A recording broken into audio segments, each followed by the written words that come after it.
I was wondering, can you tell me about a challenge that you had in life that you were able to overcome, and how did you do that?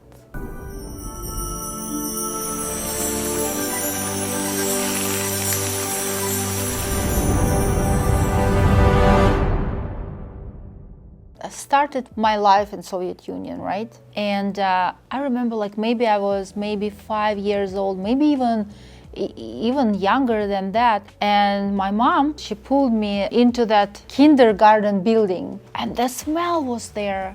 Guys, I don't understand how it's possible to make food stink that bad. I don't know how it's possible. So that's what I remember first. I came inside and the smell just, whoa. I was like, oh my God, I didn't want to stay there. And I remember I was thinking why I'm here, and is it possible to make my life better? And I was like maybe 5 years old that time.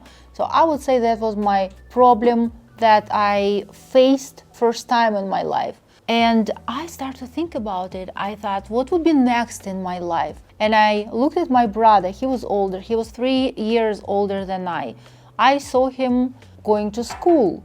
And I asked myself, is his life better than mine? Not really. I saw him crying a lot. I saw him trying to do that homework, and probably he didn't understand what was the questions there. And I remember it was little poems he needed to remember and do them verbatim, and he couldn't do that. And I remember my mom, she was like, oh, do it again, do it again. And I looked at that, and that was my very close future, right? So 3 years from that ghetto I was living at that time. So that would be my next step. And I thought, this is bad.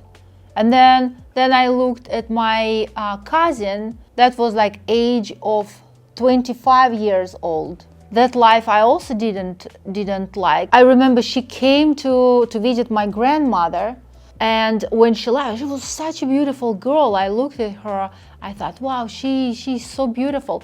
And she left, and my grandmother and her friend, they start to talk about her, that probably she never would get married because she is too old already, and that is impossible for her, and nobody looking at her, and all of the stuff. So I thought, okay, she's 25, and at that time, so it was 1970s. At that time, usually women have 2 kids already, and she was not married. So that was out point again, and I thought 25 years, again, not good. Let's look at my parents. My dad, he worked very much, and my mom, she was working, and after that, she was at home cooking and checking my brother's homework, and she was helping me with something, and she was putting clothes together for us for next day, and checking if my father has everything. I would just look at all of that, and I thought, why to live this life? What, really? Why to live this life? I don't see any time in this life when I see happy people. All the time it's something not there. And I thought, I don't want it. And what I started to do, I started to study my own self, because I didn't know. How would I know? I just knew in the morning I'm getting up, I'm hungry. Then I was hungry again, go to bed. And between all of that, parents told me what I have to do.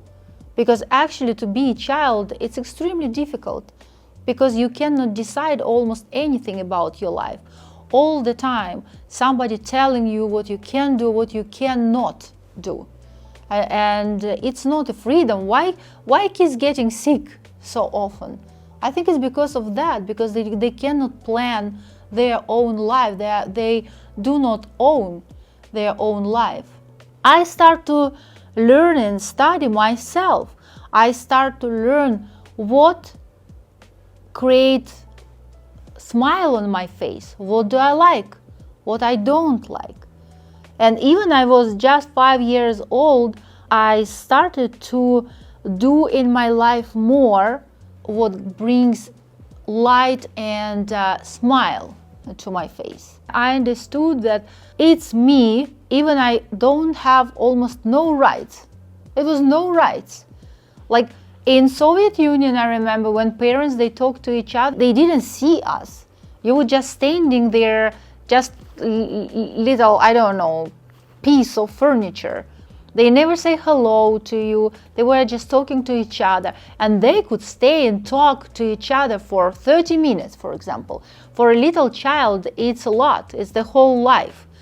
And they just were ignoring us. And we were so good. We were standing there. Now I can see like kids, they were like, okay, mom, let's go. Mom, I'm tired. And in those days, no, we were just standing and waiting when our parents would be done with their conversation and move. I remember when my parents, they were hosting, and for example, like guests arrived, all the kids, they were sitting at another table. We didn't have right to sit together at the same table with parents. And actually now I can see their viewpoint. My father, he told me, because they talk about something that it's not for our ears, we don't need to know that. And he told me, okay, you guys, you can talk about your things, and probably you have something to talk about, and you don't need to have parents there. And I thought, okay, maybe he was right at some point. But at that time, for me, I felt a little bit degraded. I felt why they do not let us sit together with them. Like, what was the purpose? Why we not deserve to do that? Now I like, okay, if he would tell me about it a little bit earlier, so I would have a little bit more understanding, so it would not affect me in negative way. Did you raise your kids differently because from your experiences as a child yourself, growing up in Soviet Union? It was no talk between us and parents. They just forced us, and they told us what we have to do. It was only orders, just orders. The whole day it was orders. Then we were at kindergarten, and again, people there, those teachers, they gave us orders. Nobody asked us like, what do you want to play with, or like what game you like. No, it was just few boxes of those games, and okay, that's what you can play with, you know. Mm-hmm. It was very strict, everything. And then when you had your kids, how did that? Yeah, and then I had my kids, and I remember my mom, she told me that she's afraid of my kids because they don't know word no. And she told me, you know what, when they would be like full grown, when they would be adult people, they show you how horrible mother you are, and they show you that you didn't have any discipline on them. And here you be going, right? Here is my daughter sitting beautiful, amazing. And actually I can tell you guys, I never had any problems with my kids. I see how my friends, they going through that age, you know, teenager and above, and I don't know what's going on. I don't understand my kids. They are completely crazy. I never had that experience. I think we always were in calm. What's your take on it? Like, I'm your mother, I'm sitting here, you're now an adult person. Like, how you can describe me as a mother?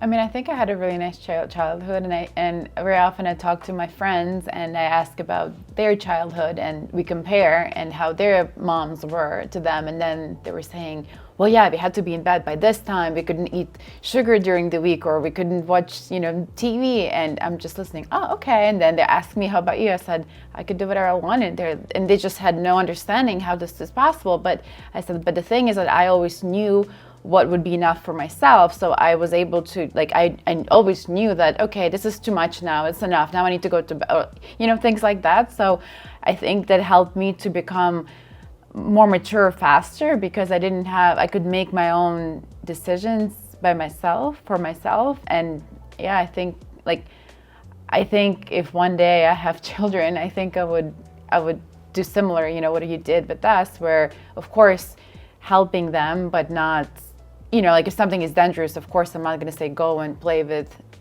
something that's dangerous, but at the same time, I would let them do their thing, because I think for me it was like I had a really nice childhood, and I think my sister had as well. So, yeah. It's actually it's very very interesting.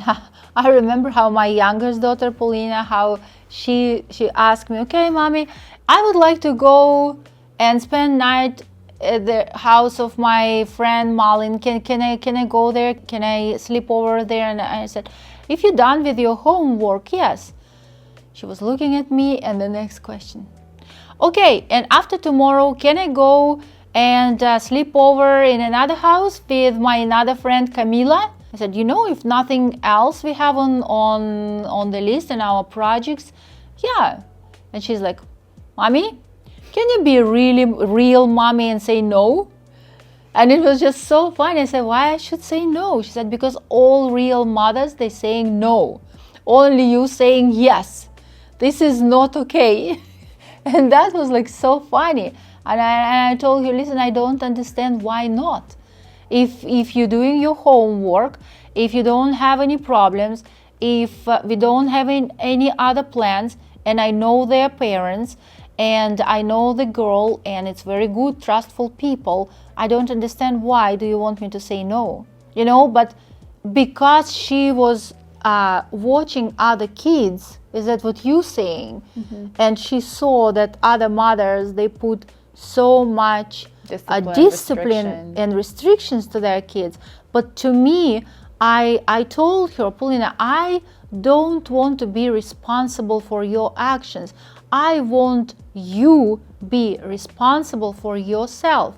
Because if I, for example, tell you no or yes, from that moment, I will start to live your life, not you. And if something would happen to you, you would think that this is because of me, because I said yes or I said no. I want you to learn how to make your own decisions in life and be responsible for those decisions you make. And I think I have amazing two daughters. I never see you or Paulina come in weird, situations. They always taking their responsibility and make own decisions. Yeah, of course, we're all people. Yeah. Of course. If I have somebody whom I can blame, probably I will. It's easier. Oh, it's because this person didn't check if I have phone. It's his mistake. It's easier, of course. Because of that, I think as parents, we have to give our children more freedom and let them try. Because it's a very small field where they can try themselves. Nothing would happen to them there. But when they become 14, 15 years old, they already would have their experience on that safe ground, that is safe area where already they played, and they see what they can do, what they cannot do, what consequences they get from this or another action. This is my viewpoint on that. Yeah, that makes sense. Yeah, give your kids freedom. Yes. And lots of love. And lots of love. You were good at that. You were always giving us hugs, and you were loving mom. Like you weren't, there was no a distance between us and you. You were embracing us. Oh, that's awesome, baby. It's so nice.